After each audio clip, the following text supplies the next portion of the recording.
నమస్తే. బీజేపీకి దమ్ముంటే బ్యాలెట్ పేపర్లతో ఎలక్షన్స్ పెట్టి గెలవాలని సవాల్ విసురుతున్నారు ప్రియాంక గాంధీ. బ్యాలెట్ ఓటింగ్తో బీజేపీ ఎప్పటికీ గెలవలేదని బల్లగుద్ది మరీ చెప్తున్నారు. ప్రియాంక ఒక్కరే కాదు, మొత్తం అపోజిషన్ పార్టీలన్నీ ఎలక్ట్రానిక్ ఓటింగ్ మిషన్లను అపోజ్ చేస్తున్నాయి. ఈవీఎంలను బీజేపీకి అనుకూలంగా ట్యాంపర్ చేస్తున్నారని సీరియస్ డౌట్స్ రైజ్ చేస్తున్నారు.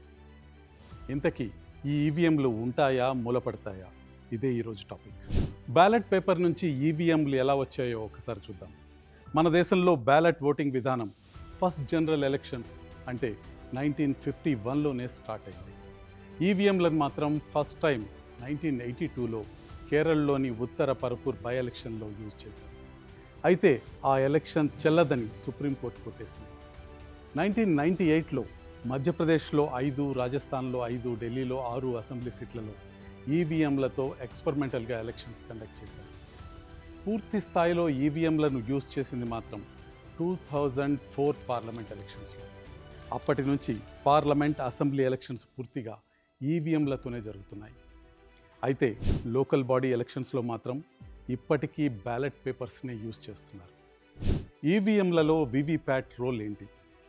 ఎలక్షన్స్లో మరింత ట్రాన్స్పరెన్సీ, క్రెడిబిలిటీ కోసం ఈవీఎంలలో voter verified paper audit trail వీవీప్యాట్ను ఇంప్లిమెంట్ చేస్తున్నారు. సుప్రీంకోర్టు ఆర్డర్స్ ప్రకారం 2019 పార్లమెంట్ ఎలక్షన్స్ నుంచి కంట్రీ వైడ్గా వీవీప్యాట్లతో కూడిన ఈవీఎంలను యూజ్ చేస్తున్నారు. మన ఓటు మనం వేసిన క్యాండిడేట్కి పడిందో లేదో వీవీప్యాట్లో చూడొచ్చు. ఈవీఎంలపై ఎటువంటి అనుమానాలు ఉన్నాయో ఒకసారి చూద్దాం. ఎలక్ట్రానిక్ ఓటింగ్ మిషన్ల పనితీరుపై మొదటి నుంచి చాలా డౌట్స్ ఉన్నాయి. మన దేశంలోనే కాకుండా వరల్డ్ వైడ్గా వీటిపై చాలా ఆరోపణలు వస్తున్నాయి. ఈ మిషన్లను ట్యాంపరింగ్, హ్యాకింగ్ చేసే ఛాన్సెస్ ఉన్నాయన్నది మెయిన్ ఎలిగేషన్.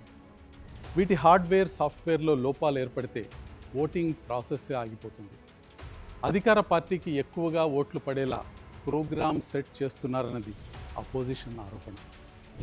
కొన్ని రాష్ట్రాల్లో ఎలక్షన్ రిజల్ట్స్ అనూహ్యంగా వస్తున్నాయి. అపోజిషన్ గెలుస్తుందని ఎగ్జిట్ పోల్స్ చెప్పిన చోట్ల సీన్ రివర్స్ అయింది. ఎగ్జాంపుల్ హర్యానా. బ్యాలెట్ ఓటింగ్లోనే అసలైన ప్రజాభిప్రాయం వెల్లడవుతుందని అపోజిషన్ పార్టీస్ అంటున్నారు. వారి ఆర్గ్యుమెంట్ ప్రకారం బ్యాలెట్ పేపర్ను ట్యాంపర్ చేసే ఛాన్స్ లేదు. ఓటు వేసేటప్పుడు టెక్నికల్ ప్రాబ్లమ్స్ రావు. బ్యాలెట్లో ఈవీఎంతో పోల్చితే కన్ఫ్యూజన్ చాలా తక్కువ. ఓటర్లకు తమ ఓటు ఫిజికల్ ఫామ్లో కనిపించే అవకాశం బ్యాలెట్ పేపర్లో ఉంది. బ్యాలెట్ ఓటింగ్తో కష్టాలు కూడా ఉన్నాయి. అవేంటో ఒక్కసారి చూద్దాం. బ్యాలెట్తో కౌంటింగ్కు రోజుల కొద్దీ టైం పడుతుంది. భారీ సంఖ్యలో స్టాఫ్ని నియమించాల్సి ఉంటుంది. చెల్లని ఓట్లను గుర్తించడం మేజర్ ఇష్యూ అవుతుంది. రిగ్గింగ్ ఛాన్స్ కూడా బ్యాలెట్లో చాలా ఎక్కువగా ఉంటుంది. బ్యాలెట్ పేపర్ల ప్రింటింగ్, ట్రాన్స్పోర్టేషన్, సేఫ్గా స్టోర్ చేయటం చాలా కష్టమైన పని అవుతుంది. ఈవీఎంలు వద్దు అన్న వారి ఆర్గ్యుమెంట్ ఒకసారి చూద్దాం. డెమోక్రసీని కాపాడాలంటే ఈవీఎంలను బ్యాన్ చేయాలని ప్రపంచ కుబేరుడు ఇలాన్ మస్క్ అంటున్నారు. ఎనీథింగ్ కెన్ బి హ్యాక్డ్ అంటూ ఒక బాంబ్ పేల్చారు. Indian software engineer Hariprasad American ఎక్స్పర్ట్స్తో కలిసి ఈవీఎంకు ఒక చిప్ అమర్చి ఎలా హ్యాక్ చేయొచ్చో నిరూపించారు. కంట్రోల్ యూనిట్కు, బ్యాలెట్ యూనిట్కు మధ్య ఫిక్స్ చేసిన వీవీప్యాట్ వల్లే ట్యాంపరింగ్ జరిగే ఛాన్స్ ఉందంటున్నారు. వీవీప్యాట్ను హ్యాక్ చేస్తే ఒకరికి వేసిన ఓటు మరొకరికి పడే ఛాన్స్ ఉంటుంది. ఎలక్ట్రానిక్ కోడ్ను చూసే అవకాశం లేకపోవటం వల్ల ఓటరు వేసిన ఓటు ఎవరికి పడిందో ఖచ్చితంగా చెప్పలేమని వీరు చెప్తున్నారు. అయితే హరిప్రసాద్ హ్యాక్ చేసిన మిషన్ తమది కాదని, చోరీ చేసిందని ఈసీ ఆరోపించింది. ఈ వివాదంలో హరిప్రసాద్ను అరెస్టు కూడా చేశారు.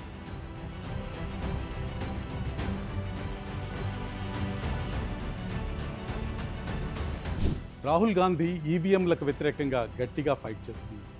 ఈ మిషన్స్ ఒక బ్లాక్ బాక్స్ లాంటివని, ఓటు వేసిన తర్వాత లోపల ఏం జరుగుతుందో ఎవరికీ తెలియదని ఆయన అంటున్నారు.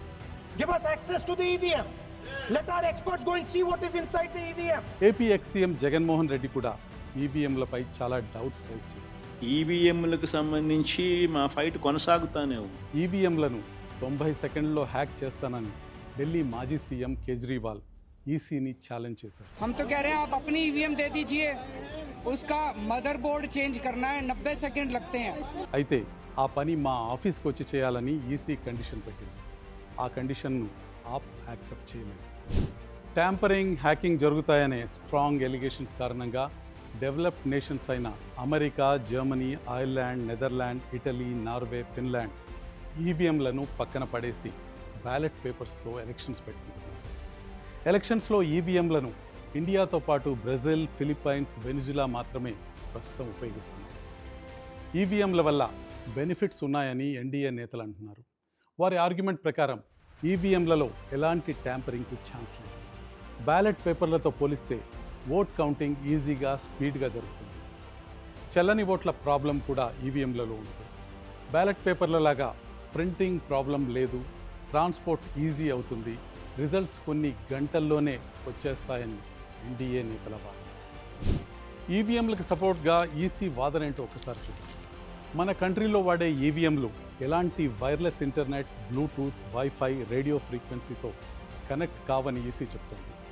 బయటి ప్రపంచానికి కనెక్ట్ కాని ఈ డివైజ్లను హ్యాక్ చేయడం అసాధ్యమని ఈసీ నమ్మకం. ఒక్కసారి ఈవీఎంలను తయారు చేశాక వాటిలోని ప్రోగ్రామ్ని ఎవరూ మార్చలేరని ఈసీ భావిస్తుంది. ఏ మిషన్ ఏ నియోజకవర్గానికి, ఏ కేంద్రానికి వెళ్తుందనేది లాస్ట్ మినిట్లో డిసైడ్ అవుతుందని, ఈవీఎంలను సీల్ చేసే సమయంలో పొలిటికల్ పార్టీల ప్రతినిధులు సిగ్నేచర్ చేస్తారు కాబట్టి కౌంటింగ్ వరకు అవి సేఫ్గా ఉంటాయని ఈసీ భావన.